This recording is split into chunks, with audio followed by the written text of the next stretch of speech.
What's going on, guys? It's Cody with Pacers Gaming, back with Wolf for another lockdown episode from our badge tier series. Today we are going to do playmaking badges for lockdown defenders. So without further ado, let's jump right into it. You ready, Wolf? Let's go. Come on. Let's do it. All right, first badge we're going to talk about is ankle breaker. What do you think about ankle breaker? So ankle breaker on the lockdown. Don't want to waste your points. You're not going to be breaking ankles. You're not going to be dribbling the ball, so save your badge points. Don't waste your time. Tier 4 for ankle breaker. Tier 4 for ankle breaker. All right, what about bailout? You need bailout as a lock? Bailout, so for lockdowns, depending on what kind of lockdown you make, you're not going to have many playmaking badges. Some people are doing the play lock. I have a play lock, but I only have 4 playmaking badges. Mm-hmm. But bailout is not a bad badge to have, at least maybe bronze. Mm-hmm. If you make a bad mistake, you want to pass out. I have a tier 3. Okay. I won't say it's the worst badge, but there's plenty of the better badges to put on. So I have tier 3. Awesome. What about break starter as a lock? So break starter, it's good. Depends. So let's go back to lockdowns. Defense and rebounding is combined. Mm-hmm. So you're gonna have a higher rebounding. You're probably gonna grab a lot of defensive rebounds if you're in the paint or whatever the case may be. Mm-hmm. You're playing a pick and pop and you switch onto the big. There's a lot of situations where you can get defensive rebounds. Mm-hmm. So I think having break starter bronze or silver is actually pretty good. Okay. Just because you grab a lot of rebounds. So I'll put that tier 1. Wow. It's definitely a good match to have, I think, for lockdowns as far as playmaking goes. Tier 1, interesting. I wasn't expecting that. 2K20 is a little different, huh? Yeah, it is, because since you have so much rebounding on lockdown, you might as well utilize it. Yep. So having that break starter badge can help your team get in transition really fast. RBLB, just throw it up, let your guards make a play, whoever's leaking out. So typically you're leaking out as a lockdown, but sometimes you have to switch onto the big, right? You get big body, Yep. or as a pick and pop, and whatever the case may be. Sometimes you're in the paint, so Mm-hmm. maybe having that break starter badge could be utilized. I think it's a tier 1 badge just because it's one of the most, one of the useful badges in playmaking for lockdowns. Great point. What about Dimer as a lock? Dimer, I don't think so. Dimer will be tier 2. It's good just because, you make a good pass or whatever, increases the likelihood of the shot going in. Mm-hmm. But you should leave Dimer to your guards, not you. So, it's a tier 2, tier 3-ish. Wouldn't waste 20 badge points on that, but yeah, that's Dimer. Awesome. Pretty self-explanatory. Gotcha. What about downhill? Downhill, now this is a really good badge. This is tier 1. Throw as many badge points as you can. Like I said, lockdowns are very limited. Mm-hmm. But so on my 6-8 lock, I only have 1 playmaking badge, and I put it on downhill. Wow. So that's how important it is. Downhill basically allows you to move faster with the ball in transition. So, usually you're leaking out a lot, Mm-hmm. or, you find yourself with the ball in a fast break. Downhill allows you to move faster with the ball. So I have mine on bronze, my only playmaking badge. But if you could throw it on higher, I recommend it. Tier 1 badge for sure. Awesome. Now this one's got to be tier 1, right? Dream Shake? Talk to me. Dream Shake, tier 4 for sure. This is a post badge. You're not going to be posting up typically, and if you are, you're probably just doing a simple drop step. So yeah, Dream Shake, I wouldn't recommend. Don't waste your points. Tier 4 for lockdowns. Yeah, pretty much it. All right. What about Flashy Passer? Flashy passer, another tier 4. Your playmaking is super low to be throwing flashy passes. You should never throw a flashy pass, even if you're a point guard. Just press A or icon. So tier 4. Yeah, that's pretty much it. So you said A on Flashy Passer. Does that mean, do you have openness on? I'm saying you shouldn't press. No, you see. Wait, what?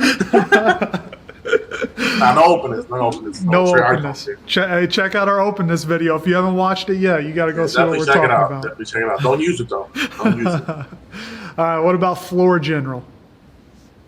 Floor General, tier 4, just because you wouldn't throw it on for your lockdown. That should be a badge used for your guards. Actually, Floor General. All right, so it depends on your team, right? Mm-hmm. So my team, we have 2 play sharps. So one of my play sharps have floor general, and floor general does not stack.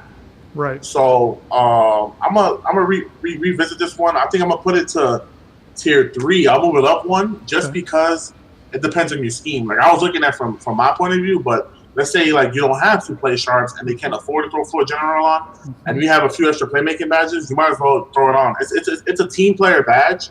It gives a boost to all your offensive attributes for your team. Mm-hmm. So if you wanna take the hit for the team and put the badges on floor general, go ahead. But my team is structured a little differently. Mm-hmm. Every other team is structured. You know, your team might want you to have floor general. So Sure.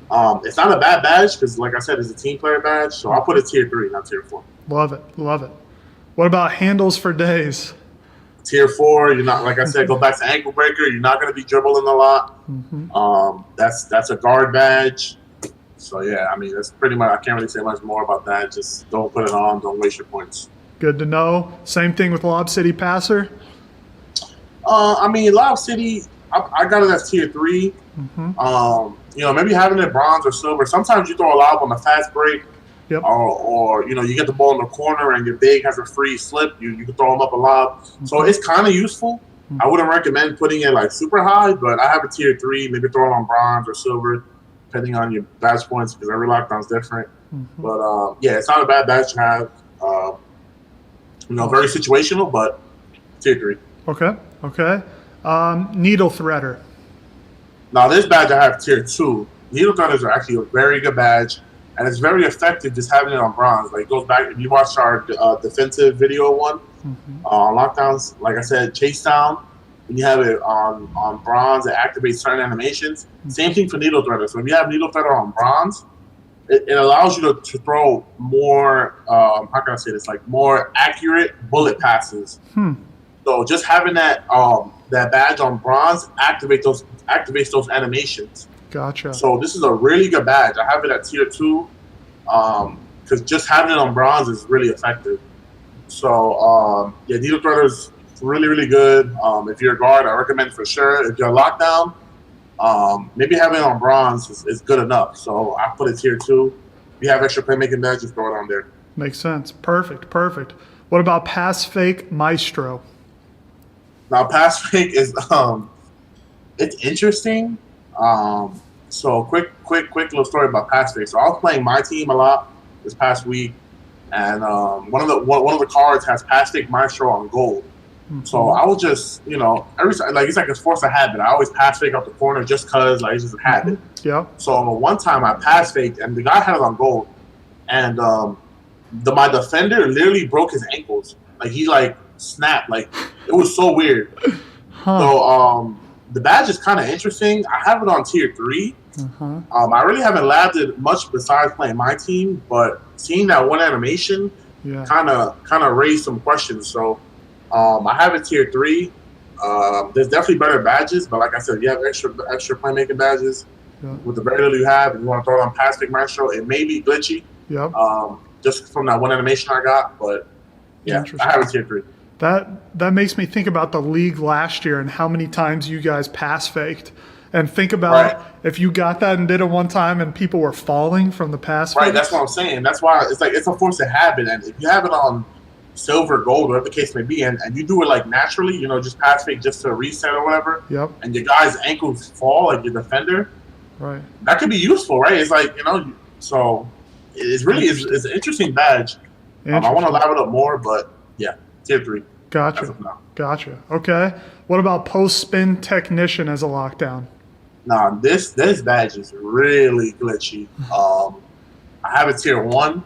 Wow. So this is a really good badge out the corner. What I mean out the corner is like out the corner offensively. So now I'm thinking like in offensive terms. So post spin, like let's say you go to the, you know, you drive to not the baseline, opposite the baseline, like towards 3-point line. And then you go post spin back inside to the baseline, and it gives you a speed boost when the higher tier you have it. So it's super glitchy.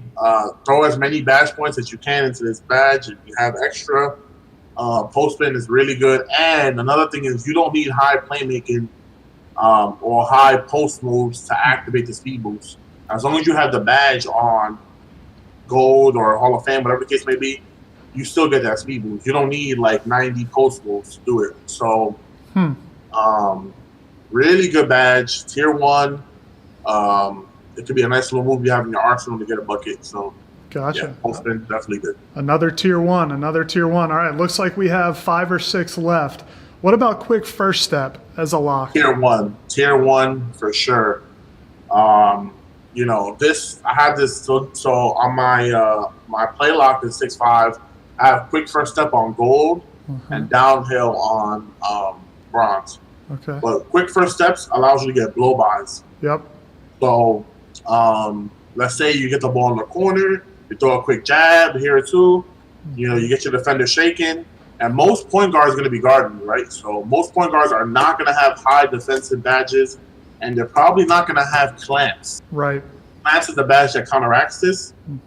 So if you have gold quick first step and you get your defender, you know, with a quick jab, whatever the case may be, and you get them on your hip, you're blowing right past them. You're to the rim. You know, it's going to be you in the center, or if you have a pop, you have a free lane. So quick first step, tier 1. This is probably the most important badge. If I could do tier 1 diamond or whatever, this badge is really, really good. Put the most points you have on this badge, whether it be bronze, you know, silver, whatever, but definitely recommend quick first step. Good to know. Awesome. All right, what about Space Creator? Now, Space Creator, this is another, you know, guard badge. It's for hop steps and stuff. You're not going to want to be doing a lot of hop steps because since your ball control is so low, typically, your player will bobble the ball when doing a hop step, which is tapping X. Yep. So this is a tier 4 badge. Maybe tier 3 depending on if you're a play lock, because my play lock is 70 ball control. So I can do actually hop steps and not bobble the ball. So it could be tier 3 if you're a play lock, but most locks, I mean, you wouldn't want to waste your badge points on this.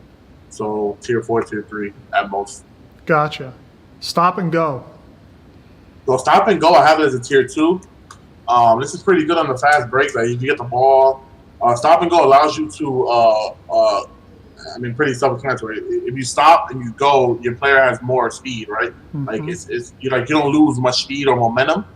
So this is a pretty good badge to have if you get the ball in the fast break and want to stop, and then maybe pause for a second and go back to the hoop or whatever. I have a tier 2. It's a good badge to have. I mean, like I said, you're not gonna have many playmaking points. So, but this is definitely a good badge for lockdowns or slashers. Just because. It's just to keep the speed going if you have it a higher tier. So sure. Yeah, tier 2. Tier 2. All right, 2 left. I'm interested in both of these. What about tight handles as a lockdown? So tight handles go back to the other ones I said, like ankle breaker and handles for days. Yep. Tier 4, you're not going to be dribbling a lot. That's for guard badge. Point guards and stuff. Yeah, pretty much self-explanatory.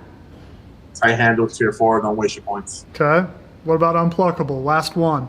Now this one's interesting. I have it at tier 3. It's a very, I don't know, like a lot of people complain about the badge, like it's too weak. So I would have it higher just because like you don't get plucked as much. Well, it says you're supposed to not to get plucked. Yep. But people complain about it. I don't throw it on, but since your ball control is super low, it may help. I'm not sure. But yeah, it's tier 3. Any last thoughts on these badges? Feel good about it? Yeah, I feel great. I mean, like I said, playmaking on lockdown is very limited, so you want to use those badge points very, very cautiously. So like I said, the big 3, quick first step, downhill, post spin, those should be your main 3. Yeah. Sounds good. Well, you guys heard it here first from one of the best, if not the best locks in the world. He knows I love saying that too, don't you? But thanks so much for tuning in, guys. A lot more badge tier videos coming soon. Let us know in the comments what you think about the tiers. If you agree or disagree, we'd love to see it. Please like and subscribe if you enjoyed. Have a great day, and we'll see you in the next one.